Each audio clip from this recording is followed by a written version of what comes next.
होय होय लिची लिची तोर कनिहा हाले टोले मन मोहे वो लिची लिची तोर कनिहा हाले टोले मन मोहे वो बाबू के पैरी तो चुम चनना ना बोले बाबू के पैरी तो चुम चनना ना बोले मन मोर झूम झूम रे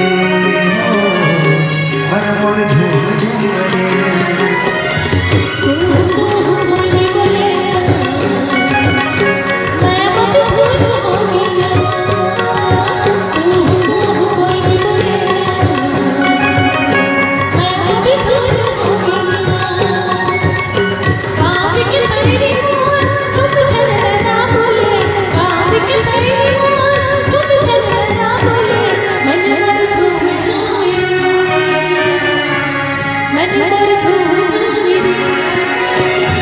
लिची लिची तोर कनिहा हाले टोले मन मोहे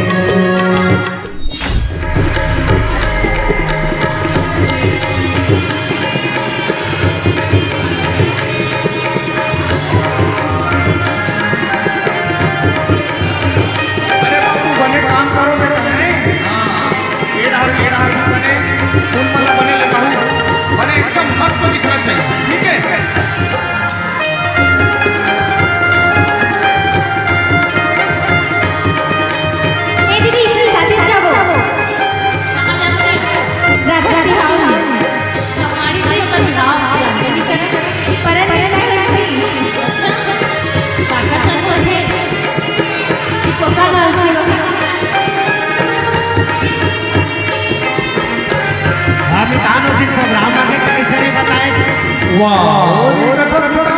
एक नंबर का प्रोग्राम संगीतमय आए भी से रात भर देखियो मैं तो अरे वाह मैं फोन करके तोला एक सूट के लिए अच्छा वो सब छोड़ चल चल बिहाव हटा कुमार भाई चल चल अच्छा निदान और नोनी कौन ओ मैं का जानो जी बोले इतनी जान के भाई तोरे गांव कोई अच्छा ओला कथा अरे वो मोसी कोसा वाला बहिनी ना लेकर सहेली ताजी बड़ा सुघर है जी नोनिया आई कहां खोसिया तार आई ओ दिन तो देखे तो बड़ा एकदम अच्छा दिखत रहे आवाज का हो गई एकदम चमकत रहे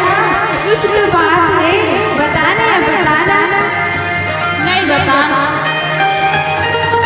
ले मत बता चल बता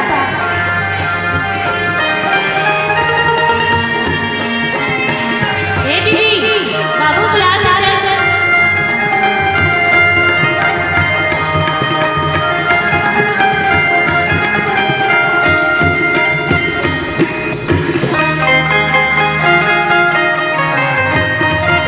आँखें लगाए देखारे जगवा गया तुर पीड़ित लागी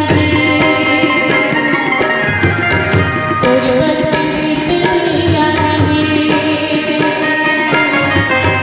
हृदय किया मैंने हवास वो सवरी की